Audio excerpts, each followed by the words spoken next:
Allô, bonjour et bienvenue à tous et à toutes pour cet épisode tiré toujours dans les gros thèmes de la virtualisation. On avance, on est presque à la fin pour Microsoft Hyper-V. Nous allons dans cette vidéo vous parler de Live Migration, la migration dynamique. Donc, vous allez comprendre tout au cours de cette vidéo qu'est-ce que c'est une migration dynamique, qu'est-ce que c'est un live migration, comment on peut l'installer ou l'implémenter à partir des autres, euh, des virtualisations ou des hyperviseurs, comment on gère cela pour assurer la tolérance aux pannes. Tout au long de cette vidéo, nous allons d'abord vous expliquer c'est quoi un live migration. Ensuite, vous allez comprendre comment, qu'est-ce qu'il faut, quels sont les prérequis pour mettre en place un live migration dans un système virtualisé par Microsoft Hyper-V et comment assurer la tolérance aux pannes avec la migration des machines virtuelles d'un hôte à l'autre. Ça, c'est le vif du sujet.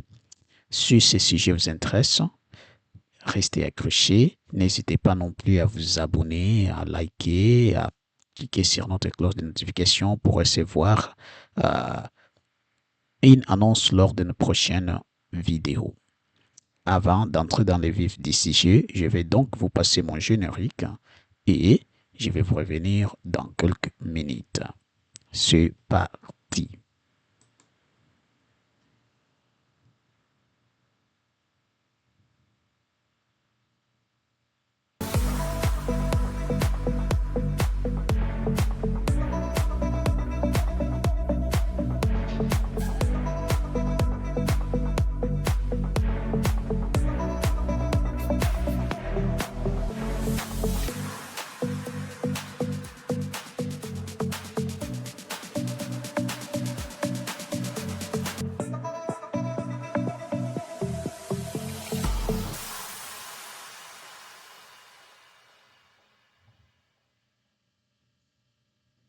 Et maintenant, avant d'aller beaucoup plus loin, nous devons maintenant voir comment ça va se passer avec notre Windows Server que nous allons ici utiliser pour faire cette configuration comme on vient de le voir.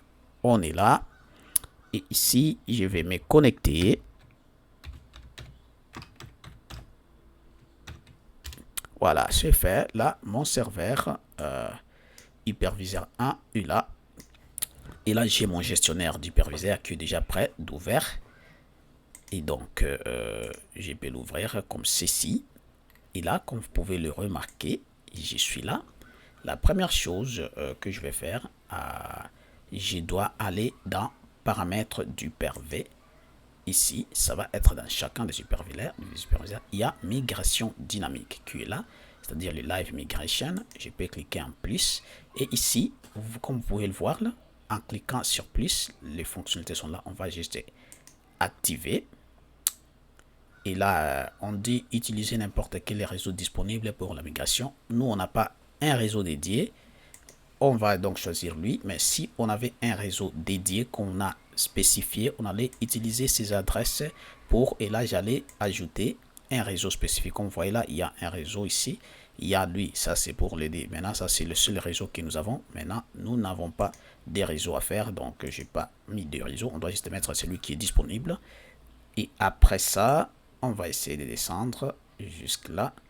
La migration simultanée et puis on va essayer de faire appliquer puis enregistrer. Comme vous pouvez le voir là, on l'a déjà fait. On l'a fait. Live migration, on est là. On l'a fait déjà pour notre premier serveur. Et on peut le faire pour le serveur D. C'est celui-ci. ça va être exactement la même chose. Ça va être la même chose, exactement la même chose, comme vous pouvez le voir. Là, on va faire exactement ce qu'on a fait. On va toujours dans paramètres. Et ici, on voit migration dynamique. On clique dessus, comme vous pouvez le voir. Et là, on active. Ici, il y a toujours des possibilités. N'importe quel réseau disponible ou utiliser un réseau spécifique que vous pouvez cliquer sur ajouter et vous ajouter. Si vous avez plusieurs réseaux, vous pouvez choisir lequel que vous voulez. Mais moi, comme je n'ai qu'un seul réseau, je m'en fous. Je vais juste mettre ici. Voilà. Et après, qu'est-ce que vous faites? Vous cliquez sur appliquer et puis OK. Et là, comme on peut le voir, le deuxième serveur ou le deuxième hyperviseur ou la deuxième hôte a été configuré pour accepter le live migration ou la migration dynamique. Mes chers amis, c'est très simple à faire selon ce que je vous montre. Comme vous l'avez vu, c'est super simple à faire. Et ici, dans chaque hyperviseur, il y a au moins une machine virtuelle. Ici, on a un serveur Linux et là, on a un client Linux. On va tenter de faire cette migration tout à l'heure. Ça ne sera pas long. D'abord, voilà, ça, ce que nous devons faire pour ça en premier. Et ce qui suit par la suite, mes chers amis, ce qui va suivre par la suite, c'est exactement la deuxième partie de la configuration, parce que ça, c'est d'abord la première chose qu'on peut faire. Et je vais vous montrer maintenant la deuxième chose qu'on peut faire. Qu'est-ce qu'on fait après avoir configuré cela? Il faut aller configurer les permissions de la délégation de chacun de ces serveurs à l'autre, de fichiers, des machines virtuelles ou les disques virtuels des machines virtuelles et les permissions nécessaires pour que les deux serveurs puissent se déléguer les données et les informations d'authentification de ces hyperviseurs. Donc, pour y arriver, là, nous allons nous diriger dans le gestionnaire de serveurs. Ça va être la deuxième partie. On est là. Et là, il faut entrer. On est déjà dessus. Qu'est-ce qu'on fait? Nous, on va aller dans Outils. Puis, on va directement dans Ordinateur et Utilisateur. On est là. On clique dessus. On va ouvrir notre forêt. On est là. Et là, comme vous pouvez voir, nous avons hyperviseur 1 et hyperviseur 2. Tout moment, je dois vous expliquer. Là, l'hyperviseur 1 est éteint, on ne l'utilise pas. Là, on utilise le serveur A2C et l'hyperviseur 2. Donc, ce sont les deux là qu'on va utiliser. C'est pas lui. On va utiliser sur le D. Donc, nous, on ne va pas toucher l'autre parce que lui, il n'est pas utilisé. On utilise le D là. C'est tout ce que je voulais vous montrer ici. Et qu'est-ce qui va se passer maintenant? On va prendre, donc c'est ici, on va faire un clic droit ici, puis on va aller dans Propriétés. Et ici, dans Propriétés, on va aller dans Délégation. Voilà, c'est là où il faut configurer. Et ici, il y a option n'est pas approuvé l'ordinateur pour délégation. Approuver cet ordinateur pour délégation à tous les services Kerberos uniquement. Et n'approuver cet ordinateur que pour la délégation aux services spécifiés. Voilà, ici, on veut maintenant spécifier des services. Ce n'est pas n'importe quel service qui doit être délégué, mais certains. Ici, c'est cette troisième option qu'on va cliquer. Et après, on va dire utiliser uniquement Kerberos. Bon, c'est bien, mais à partir des nouvelles fonctionnalités, moi, je ne vous conseillerais plus d'utiliser lui. Il faut plutôt cliquer lui. Utiliser tout protocole d'authentification, là, c'est le meilleur. Parce que souvent, dans certains cas, lui, il donne des erreurs. Et donc, on préfère utiliser tout protocole pour que ça soit opérationnel. Et après avoir sélectionné celui-ci, qu'est-ce que vous allez faire? Vous allez maintenant ajouter ces, comme on l'a dit, ces services-là qu'il faut cibler. Maintenant, vous devez savoir, nous devons cibler les services de gestion des stockages de disques et des fichiers CUF et aussi les services de live migration. Voilà l'idée qu'on doit cibler ici. Dans ce cas-là, qu'est-ce qu'on fait? On va cliquer ici, ajouter ordinateur ou utilisateur. Là, qu'est-ce qu'on va faire? On va d'abord ajouter les ordinateurs qui sont concernés. Nous avons nos deux ordinateurs. Ici, comme on a ouvert l'hyperviseur D, il nous reste notre serveur. On revient ici. Le serveur de ces contrôleurs des domaines. C'est lui qu'on doit maintenant ajouter. Et quand on sera sur l'autre, on va ajouter lui. C'est ce qu'il faut faire. Ici, nous configurons lui, on va ajouter ce serveur-là. Et si lorsqu'on va configurer lui, on va ajouter ce serveur ici. Donc ici, comme on peut le voir, nous sommes sur quel serveur? Hyper-V2. Parce qu'il faut que vous le compreniez, là, c'est très important. Hyper-V2, c'est lui. Et donc ici, qu'est-ce qu'on fait? Nous, on va essayer d'écrire serveur DC ici. Et là, on fait ça. Et on va chercher, parce que là, c'est déjà dans notre domaine. Donc, on cherche, on l'a, il est là. C'est celui-ci qu'on veut exactement. Et quand on arrive ici, on doit maintenant chercher ces services sur ces serveurs-là. Regardez, alerte, il y a les CIFS. Il est là, c'est le premier qu'on doit sélectionner. On doit l'ajouter comme ça. Donc, CIFS pour serveur AD. Encore, on va ajouter sur le même serveur. Puis, cette fois-ci, on ajoute le Live Migration. Donc là, on va cliquer, on va encore écrire serveur. Moi, je pense que c'est mieux de le faire une fois. Tu sélectionnes les deux services, puis ça fonctionne bien comme ça. Et là, on va essayer un peu d'agrandir la partie ici pour bien voir ces services-là. Ici, il y a service.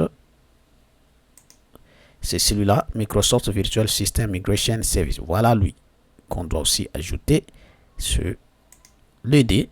Dès qu'on a CIFS et lui, donc là, tout est beau comme ça. Là, c'est tout ce qu'on a besoin.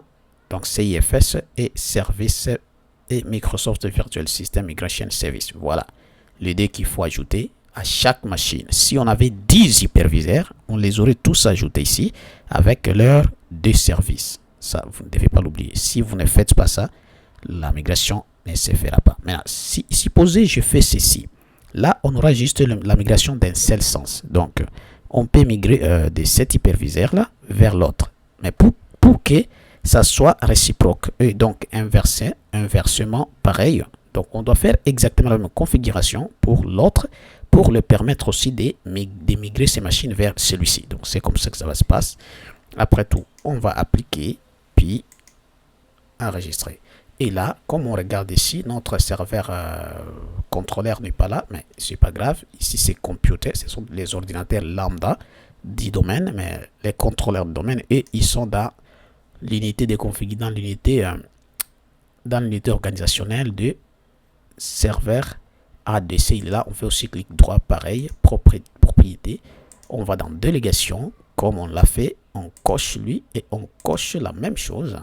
Puis on va ajouter des services ici. D'abord, on va chercher Hyper-V. Parce que c'est Hyper-VD qu'on a besoin.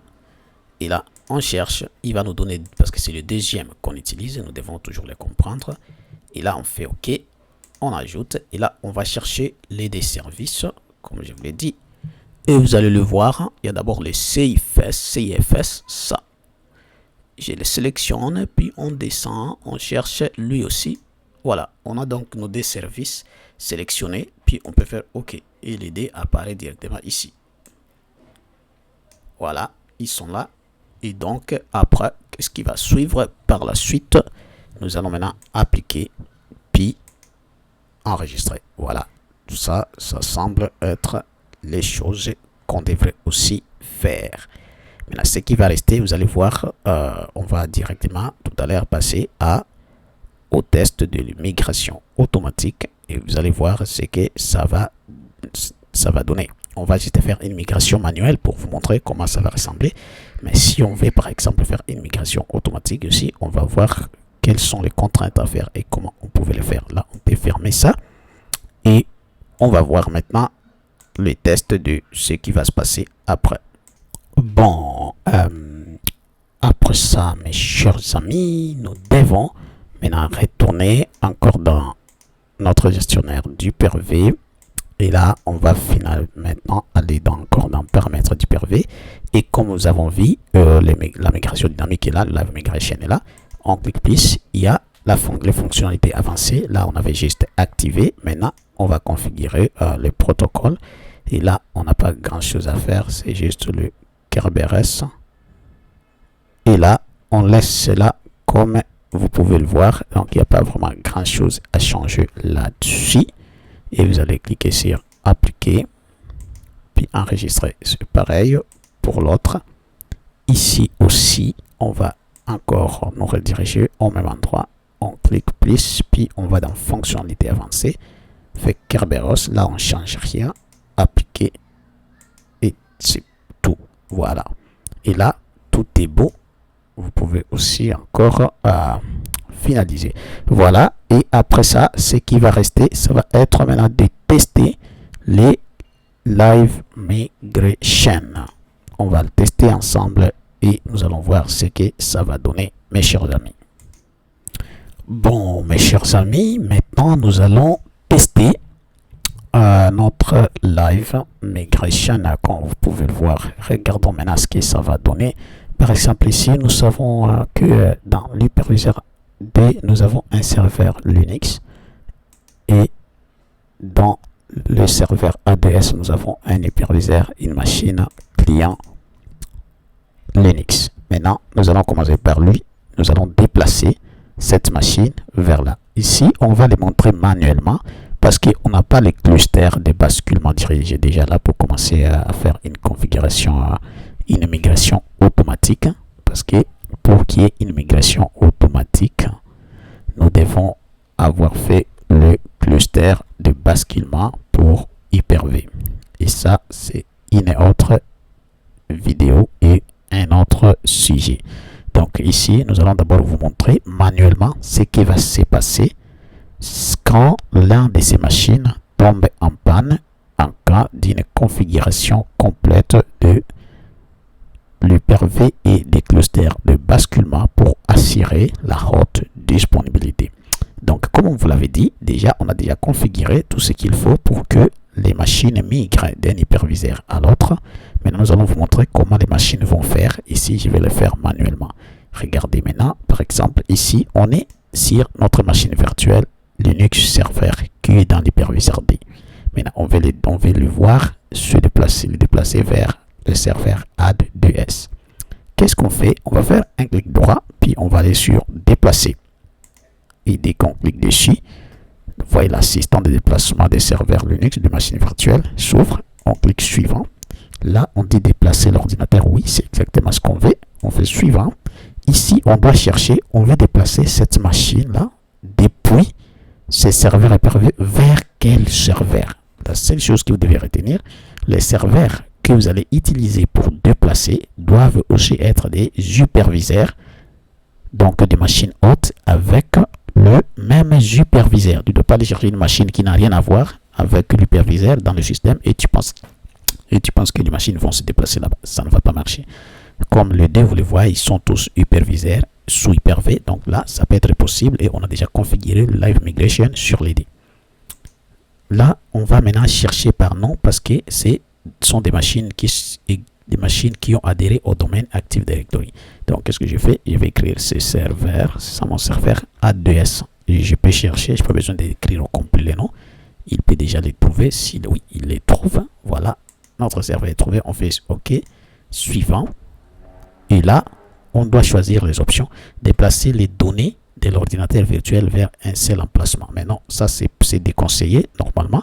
Il faut pas les déplacer vers un seul emplacement. Il faut les déplacer dans des emplacements respectifs en respectant les normes de la virtualisation. Les disques virtuels doivent aller dans les emplacements des disques virtuels. Je ne sais pas là, les processeurs c'est comme ça qu'il faut les faire. Et je vais vous montrer tout à l'heure comment. C'est possible de le faire, mais moi je vous conseillerais toujours d'utiliser ça. Déplacer les données de l'ordinateur virtuel en sélectionnant l'emplacement ou déplacer les éléments. Donc c'est toi qui vas choisir, tu veux déplacer tel élément ou tu veux déplacer, toi qui vas choisir l'emplacement. Et ça, c'est la plus bonne méthode à faire. Et vous allez voir que ce que ça veut dire. Et le deuxième, c'est déplacer l'ordinateur virtuel uniquement. Là, c'est juste déplacer l'humain, il faut déplacer tout. Là, qu'est-ce qu'il faut? Il faut faire suivant. Et ici, comme vous pouvez le voir, on nous dit déplacer automatiquement les données de l'ordinateur. Cette option, il y a des explications heureusement, déplacer les éléments de l'ordinateur virtuel vers l'ordinateur des destinations en réutilisant les emplacements configurés sur l'ordinateur source. Donc lui, il va juste déplacer tout de l'autre côté tout en respectant le même chemin de tout en respectant les mêmes chemins de destination que le chemin qui était dans la machine source. Donc, si ta machine, si par exemple le stockage était dans disque C, mon disque, il va aussi aller chercher dans l'autre machine disque D, mon disque C, mon source. Maintenant, si c'est disque C, mon source n'existe pas de l'autre côté, ça ne va pas marcher. Donc, il faut s'assurer que ce que tu cherches, ce que tu cliques ici, tu dois t'assurer que tu as vraiment les mêmes affaires de deux côtés. C'est comme ça. C'est pourquoi ce n'est pas une bonne option non plus à choisir. À moins que tu sois sûr de ce que tu fais, il y a déplacer le disque dur virtuel de l'ordinateur virtuel vers les emplacements différents. Ici, on te demande de les placer vers des emplacements différents. Comment? Donc, tu vas les placer des emplacements que tu vas vouloir. Mais regarde ce que veut dire l'option. Cette option vous permet de spécifier l'emplacement pour déplacer les disques durs virtuels et déplacer automatiquement les autres fichiers virtuels vers les emplacements appropriés sur l'ordinateur de destination.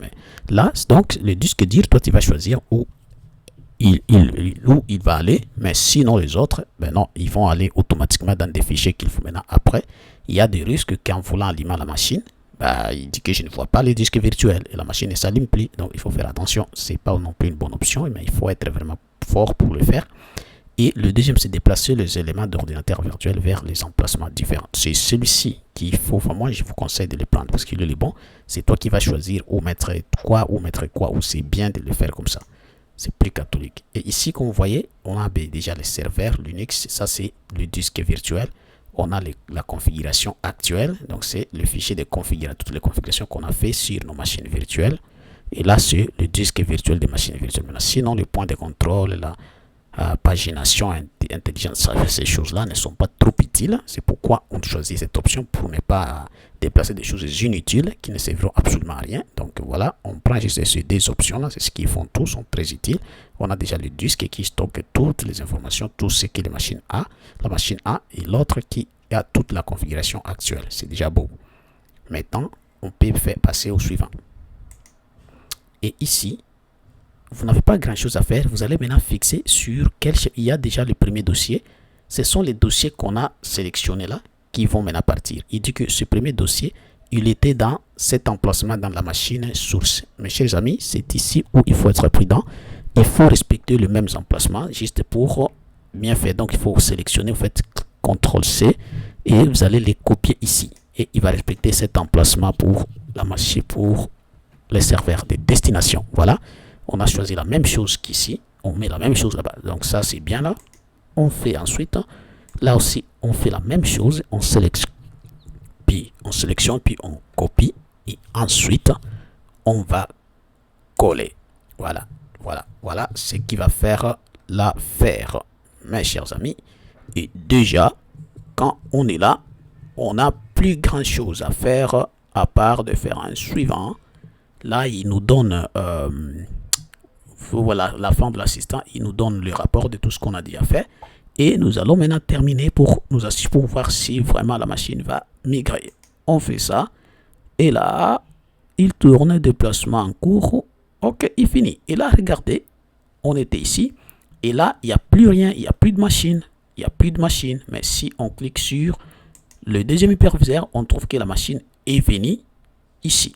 C'est ce que je vais dire là, comme vous voulez le voir là, c'est déjà correct.